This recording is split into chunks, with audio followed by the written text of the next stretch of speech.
ये बात उन दिनों की है जब बुद्धा मरवन में अपना समय व्यतीत कर रहे थे। इस समय तक बुद्ध की प्रसिद्धि दूर दूर तक फैल चुकी थी। बहुत दूर दूर से लोग अपनी चिंताओं और परेशानियों का समाधान खोजने के लिए उनके पास आते थे। ऐसे ही एक दिन जब बुद्धा मरवन में अपने शिष्यों को प्रवचन दे रहे थे, तो एक अधेड़ उम्र का व्यक्ति अपने 20 वर्ष के पुत्र को अपने साथ लिए बुद्ध की तरफ चला आ रहा था। जब वह प्रवचन स्थल के पास पहुंच गए, तो बुद्ध ने एक नजर उन पर डाली और इशारे से बैठने के लिए कहा। जब प्रवचन समाप्त हो गया और सभी लोग वहां से चले गए, तो बुद्ध ने उस व्यक्ति को अपने पास बुलाया और बैठने के लिए कहा। वहां चारों तरफ हरियाली छाई हुई थी। मौसम बहुत सुहाना था और तरह तरह के पक्षियों की आवाजें गूंज रही थीं। ऐसा नजारा देखकर उस व्यक्ति को अंदर से असीम शांति महसूस हो रही थी। इसके बाद बुद्ध ने उस व्यक्ति से आने का कारण पूछा, तो इस पर व्यक्ति ने कहा, तथागत, मैं 2 दिन की लंबी यात्रा करके अपने पुत्र को आपसे मिलवाने लाया हूं। ये मेरा इकलौता पुत्र है और ये हर समय थका थका रहता है। ऐसा लगता है जैसे इसके अंदर कोई जान ही नहीं है, कोई प्राणी नहीं है। इसका स्वभाव भी काफी चिड़चिड़ा हो गया है। अगर हम इससे कुछ भी कहते हैं तो यह हमारी छोटी छोटी बातों पर गुस्सा हो जाता है।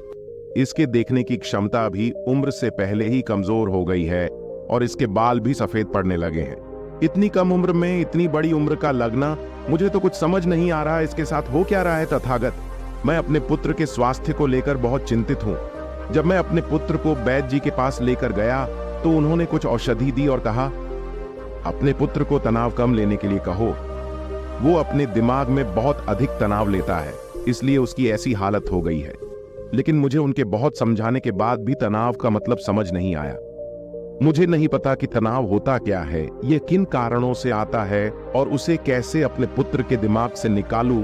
लेकिन मुझे सबसे पहले तो ये समझना है कि तनाव होता क्या है। इसीलिए तथागत, मैं आपके पास आया हूं। कृपया आप मेरी समस्या का समाधान कीजिए। ये सुन बुद्ध उसके पुत्र को बड़े ध्यान से देखते हैं, उसके चेहरे को देखते हैं, उसकी आंखों को देखते हैं और फिर उसके हाथों की नब्ज को भी देखते हैं। ये सारी विधि करने के पश्चात बुद्ध उस व्यक्ति से कहते हैं, तनाव लेना तो कोई नहीं चाहता, लेकिन फिर भी यह तनाव लोगों के दिमाग को दीमक की तरह पकड़ लेता है और व्यक्ति जान भी नहीं पाता कि वह तनाव में जी रहा है। लेकिन अगर व्यक्ति तनाव के कारणों को अच्छे से समझ लेता है और तनाव के बारे में कोई ऐसा पैमाना बना लेता है जिससे वह जान सके कि वह कितने तनाव में है, तो वह इस समस्या का समाधान भी खोज सकता है। सबसे पहले तो तुम ये समझो कि तनाव होता क्या है। जब भी कोई व्यक्ति कोई काम कर रहा होता है, लेकिन उसका मन कहीं दूर भटक रहा होता है, कल्पनाओं में होता है, तो उसके शरीर और मन के बीच एक दूरी पैदा हो जाती है। यह दूरी जितनी अधिक होगी, व्यक्ति उतनी ही ज्यादा बेहोशी की अवस्था में होता है और शरीर व मन के बीच की इसी दूरी, इसी खिंचाव को तनाव कहा जाता है। आखिर कोई पसंदीदा खेल खेलने के बाद व्यक्ति चुस्ती और प्रसन्नता से क्यों भर जाता है, जबकि उसने तो अपने शरीर को थकाया है। लेकिन समझने वाली बात यह है कि खेलते समय मन और शरीर एक साथ पूरी तरह से उस खेल में केंद्रित होते हैं, जिससे शरीर और मन के बीच दूरी पैदा नहीं होती और कोई तनाव पैदा नहीं होता। और अगर दिमाग में कोई तनाव था भी तो वो भी दूर हो जाता है। लेकिन इसके विपरीत, जब हम कोई ऐसा काम करते हैं जो हमें पसंद नहीं है, तो हमारा शरीर तो उस काम को कर रहा होता है, लेकिन हमारा मन कहीं दूर कल्पनाओं में भटक रहा होता है, जिससे शरीर और मन के बीच एक दूरी पैदा हो जाती है और तनाव जन्म ले लेता है। इसीलिए व्यक्ति को एक समय पर सिर्फ एक ही काम करना चाहिए और अपने तन और मन की सारी शक्ति उसी एक काम पर लगा देनी चाहिए, जिससे व्यक्ति के अंदर तनाव पैदा ही ना हो। इसके बाद बुद्ध ने कहा, तनाव पैदा होने के मुख्य 8 कारण होते हैं और जिसने इन कारणों को समझ लिया, वो जीवन भर तनाव मुक्त रह सकता है। मुख्य कारणों में सबसे पहला कारण है अति महत्वाकांक्षी होना। महत्वाकांक्षी होना अच्छी बात है, लेकिन क्या कभी आपने इस बात पर ध्यान दिया है कि इंसान के लक्ष्य कभी पूरे ही नहीं होते? उसका एक लक्ष्य पूरा हुआ नहीं कि वह दूसरे की तरफ भागने लगता है, दूसरा पूरा हुआ तो तीसरे की तरफ, और इस तरीके से वो अपने लक्ष्य को पाने के लिए जिंदगी भर गोल गोल घूमता रहता है। इसीलिए जो व्यक्ति अति महत्वाकांक्षी होता है, जिसने बड़े बड़े लक्ष्य बनाए होते हैं, वह वर्तमान में कभी रह ही नहीं पाता। उसका मन सदैव भविष्य की योजनाएं बनाने में ही व्यस्त रहता है। उसका शरीर तो वर्तमान में रहता है, लेकिन मन भविष्य में रहता है, जिससे मन और शरीर के बीच दूरी पैदा हो जाती है और वह तनाव भरी जिंदगी जीने लगता है। बुद्ध के मुंह से यह बात सुन उस लड़के ने कहा, बुद्ध, तो फिर इसका मतलब है कि हमें लक्ष्य नहीं बनानी चाहिए, क्योंकि लक्ष्य बनाना भी तो महत्वाकांक्षा ही है। इस पर बुद्ध ने कहा, जीवन में लक्ष्य बनाना कोई गलत बात नहीं है, लेकिन समस्या तब उत्पन्न होती है जब वो अपना पूरा ध्यान उस लक्ष्य से मिलने वाले परिणाम पर ही लगा देते हैं और उसके परिणाम की चिंता करते रहते हैं। व्यक्ति को वर्तमान में जीना आना चाहिए। आप लक्ष्य बनाइए और उस लक्ष्य की प्राप्ति के लिए कड़ी मेहनत करिए, लेकिन साथ ही साथ आपको इस बात का भी ज्ञान होना चाहिए कि आप अभी वर्तमान में जी रहे हैं और वर्तमान ही सत्य है। बुद्ध ने आगे कहा, तनाव का दूसरा सबसे बड़ा कारण है ईर्ष्या। जब व्यक्ति ईर्ष्या और जलन से भर जाता है तो उसका मन अंदर से सड़ने लगता है। ईर्ष्या एक आंतरिक घाव है। आंतरिक घाव यानी मन का घाव। व्यक्ति के शरीर का घाव तो भर सकता है, लेकिन मन का घाव कभी नहीं भर सकता। इसीलिए व्यक्ति को दूसरे की खुशी और तरक्की से कभी ईर्ष्या नहीं करनी चाहिए, क्योंकि ईर्ष्या तनाव का कारण है। इसके बाद बुद्ध ने तनाव का तीसरा कारण बताते हुए कहा कि आरुचिपूर्ण काम करने से भी मन में तनाव पैदा होता है। जो काम करना हमें पसंद ही नहीं है, जिस काम में हमारी रुचि ही नहीं है, उस काम में हमारा मन लग ही नहीं पाएगा।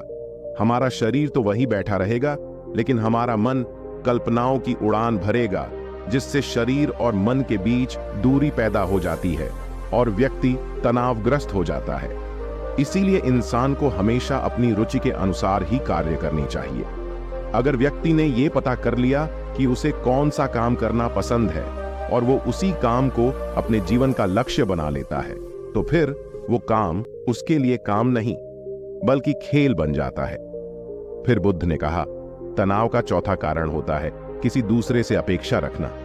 बुद्ध ने उस व्यक्ति की ओर इशारा करते हुए कहा, एक पिता होने के नाते तुम्हारी अपने पुत्र से बहुत सी अपेक्षाएं होगी कि तुम्हारा पुत्र एक बहुत ही कामयाब इंसान बने, तुम्हारा नाम रोशन करे, जैसा तुम चाहते हो उस तरह का जीवन जिए, तुम्हारी हर बात माने। लेकिन क्या आज तक कभी किसी की सारी अपेक्षाएं पूरी हुई है?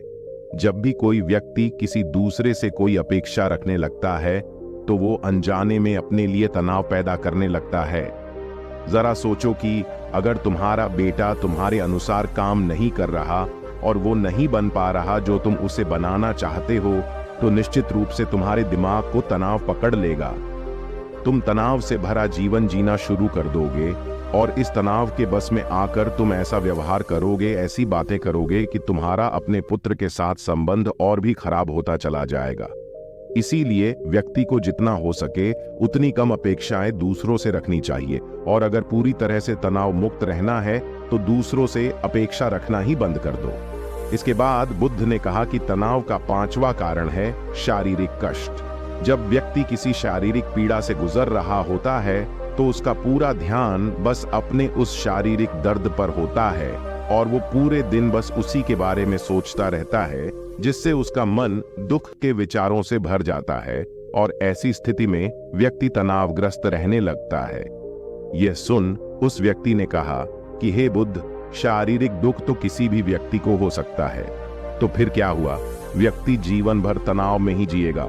इसका जवाब देते हुए बुद्ध ने कहा कि इंसान को ये बात समझनी चाहिए कि हमारा जीवन दुखों का आधार है।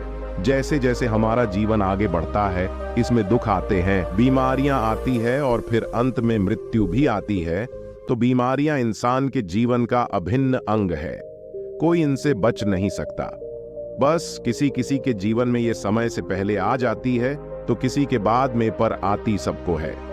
जब इंसान का मन इस बात को अच्छे से समझ लेगा तो फिर वह अपनी बीमारी के बारे में सोच सोचकर ज्यादा तनाव नहीं लेगा, क्योंकि यह हमारे जीवन का अभिन्न हिस्सा है और इसके लिए व्यक्ति को शारीरिक रूप से भी अभ्यास करते रहना चाहिए।